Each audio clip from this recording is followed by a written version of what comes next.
Full Nabed. Fava bean soup. A side dish from Georgia. Serves 4. You will need 8 ingredients.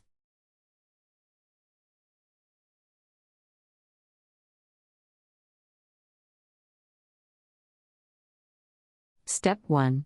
Soak the fava beans overnight in the 6 cups of water.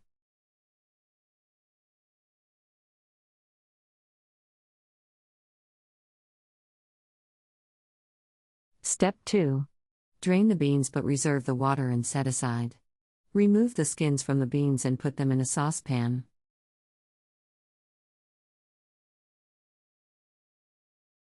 Step 3. Measure the reserved soaking water and add enough to make 6 cups. Add this to the beans. Bring to a boil. Cover and lower heat to simmer 1 hour until the beans are tender. Puree the beans in a blender. Culture. Return the bean puree to the saucepan.